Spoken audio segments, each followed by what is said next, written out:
Disclaimer before this video begins. Next week's reaction to episode 8 of Date A Live as well as episode 1 of Obi-Wan Kenobi will be slightly delayed. That is mainly because on that day I'll be coming back from a road trip, so unfortunate because I didn't actually realize that Obi-Wan Kenobi is going to be airing on a Friday, which obviously is the same day as like Date A Live and all that. Just know reactions will be coming out, just a little later than usual. Now, onto the video. Greetings one and all, my name is Lancer and welcome back once again to Date A Live. This week we are on episode 7, which is titled Locked Memories, which I can only imagine what that entails, considering what happened last episode. Speaking of last episode, whoo man, that was a pretty good one. It had everything that I love about Date A Live all wrapped in one episode. It had the romance, it had the cuteness, it had the action, it had the ecchi, and it had some heavy story. So I'm curious going forward how we're going to continue on that story. But more importantly, we now have Mukuro added to the Spirit roster. I'm curious going forward, considering that we haven't actually sealed her yet. Shido hasn't kissed her. I don't know if we're just gonna skip over that or if this episode's gonna deal with that. I hope it does, because I hope that's not a thing where it's just, oh, she's sealed, it's done, whatever. Even though we've done the bulk of the work, I'd like to see more, as well as Wes Scott and Elliot had a bit of a fight last time. Ike got his ass beat. Shout out to the commenter who told me that apparently Elliot didn't come out of that fight unscathed either. Imagine we're gonna jump right into the next spirit maybe, or hopefully maybe a little slice of life-ish. Without further ado, let's get right into the episode. Stars. Ah, locked memories. Okay, I see what we're gonna be dealing with. No wonder she's very touchy. I'll let the opening rock this time. I haven't listened to it enough. Yeah, looking more at Mukuro's design, yeah, she doesn't look too much like Mayuri. Can you blame me for being mistaken? I hope Mayuri comes back at some point. I mean, the movie's still soft canon, I guess, in that regard. Loose canon, if you were. Picking up right where we left off, good. Okay, so we're dealing with that. I feel like you've already won here. Oh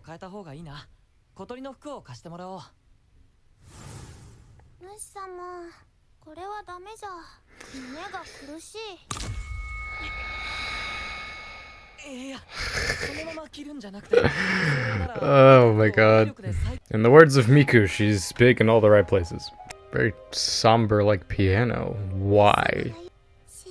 Okay, this is clearly gonna go wrong, but how? Okay. I thought that was gonna be a case of like, oh, so I'm not as special kind of thing. Okay. I don't know exactly where this is gonna go, but I'm glad that it's not just over with Mukuro.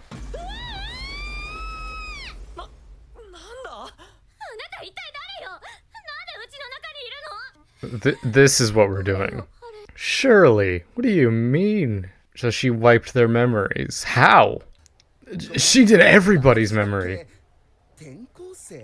How did she do this? Oh man, Toko's gonna hurt. I don't want to see this.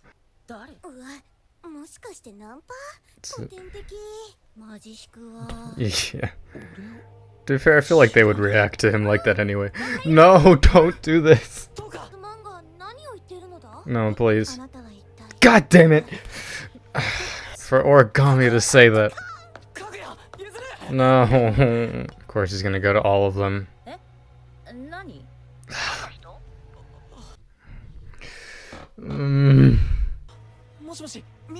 Oh, not Miko. And not. Oh. This hurts, bro. All happiness has left me now. I didn't want to be done with Mukuro, but I didn't want shit like this. Damn it, I thought she was a kudere. Turns out she's a yandere.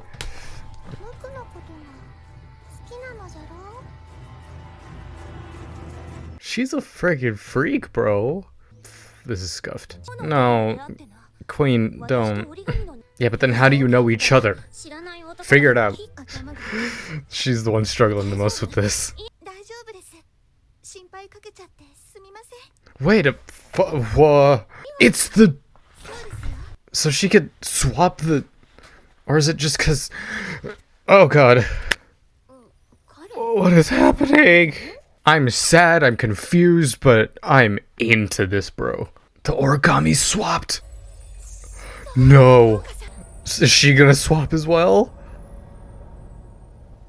She went inverted. That's how she gets brought into this? Holy shit, bro. I am so hype right now. Wait, did she do something to him as well? Because shouldn't he be pissed? Or is he just playing along? Oh, she locked his memories as well. That wasn't a dream, those are your memories. Things that are going nuts. Oh yeah, that's the idea. Does she lock Kurami's memories as well? I don't feel like she would have been strong enough to influence Kurami. Fuck. Oh, it's been a long time. I feel like she's here to stay this time. Interesting. Are we gonna have kind of like what Kage and Yuzuru did in season 2? Speaking of season 2. It's funny that Origami's playing this as well. She's a dom. Oh, okay, I thought it was gonna end there. This is true. So many questions. After watching Miss Kobayashi's Dragon Maid, I look at maids a lot differently. God. What am I watching? She is a dom. Jesus. Not against it. No, don't. Don't you fucking dare. God, mother.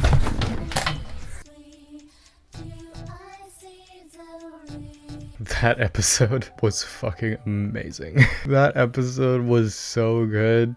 Holy crap. I've talked about how I've been kind of off and on with this season, and like slowly it's sort of recaptured my interest. But goddamn, these last 2 episodes, but mainly this one, I don't even know where to start. First of all, I'm really glad that when it comes to Mukuro, it's not just, we're just done now. I'm glad that there's more of it. I do remember now, because I did see a screenshot, it must have been for like the preview for this episode, where it was that scene of the 3 of them at that table. I saw it really quickly, and then I was just like, you know, maybe it's just fan art and I'm just gonna ignore it. But there was that thought in the back of my head where it's just like, I'm pretty sure the next episode we're gonna deal with all that, but I had no idea how we were gonna get from point A at the end of the last episode to point B here at the end. And well, now Date A Live, of course, it doesn't have the best writing or anything, but when it wants to try, it puts in the effort, man. Like this is the most hype I've ever gotten for this show, I'd say, in a while. No, I've gotten hype for, like, there's been moments, like I've talked about when the season 1 OP played at the end of the movie. That got me pretty hype. When I was watching the Origami arc last season, not necessarily hype, but I really enjoyed watching that arc. This Mukuro arc though, it has a good mixture of like kind of dark but comedy. I never would have expected though that her and Inverted Toka would become rivals. Because I do know from the little bit I know about like the novel or whatever, that Good Toka and Inverted Toka split. And then they become like 2 separate entities. It's funny seeing Toka though, you know, be this kind of dominatrix in her inverted form, which doesn't surprise me really. Of course she is. It's kind of replaced how Toka and Origami used to have that kind of rivalry and relationship in the earlier seasons. Like, obviously after Origami's arc, that all changed, and now she's more, like, they're more on friend level. And now it looks like Mukuro and Inverted Toka are gonna have that kind of rivalry now. So that should be funny. I almost got, like, kind of emotional as well when she revealed that she locked all their memories and then they forgot about him, because it's like, all that work, man. These relationships that I've grown to love, and they're just gone. Like, obviously it's not gonna be permanent, but still, the pain, bro. The pain. This episode at least kind of ended in a way in which it wasn't fully cliffhanger-ish. Like, there was still, like, it's setting up for, like, we're gonna do more of this, but at least they showed a little bit. I thought it was gonna end right when they were like, you guys should win his heart. And then the episode would cut off there, and then we'd pick up next episode with this maid shit. This episode, there's a lot in this episode, and it didn't feel too fast-paced either. And the fact that we got like the good origami back as well. I mean, both origamis are good. Wait, does this mean that they're gonna split as well? Again, I know the Toka and inverted Toka split, but does that mean both origamis are gonna split? Because there's also inverted origami. I don't know. I have so many more questions now. This has opened up so much. I'm curious if the memory wiping affected Kurumi at all. Because if it affected like all of these, like in Mukuro's eyes, random people, I imagine it's a case where she just logged on to people who knew Shido. In that case, it would have affected Kurumi, but to be fair, Kurumi can, you know, split herself. Well, that's more of like the time power, but you know, she has multiple versions of herself. I don't think it affected Kurumi, to be fair.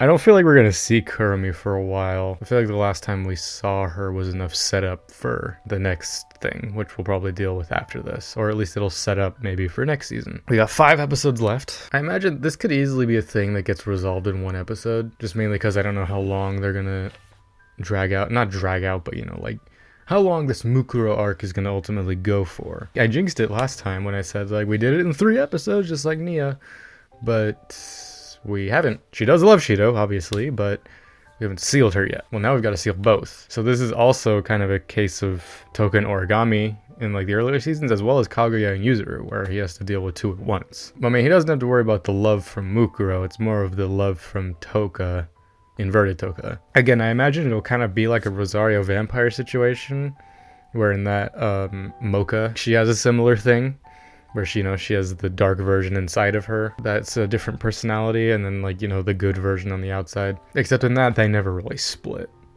They were always like one or the other. Spoilers, whatever, even though Rosario Vampire is like a decade old. This episode is definitely what I needed. I didn't necessarily want a slow burner kind of quote-unquote filler episode after that. I'm glad it's just, we're going along with it. It's re-peaking for me. Like, I'm not gonna lie, like, this season sort of started slow. It's been a slow incline, like, it's had some good stuff.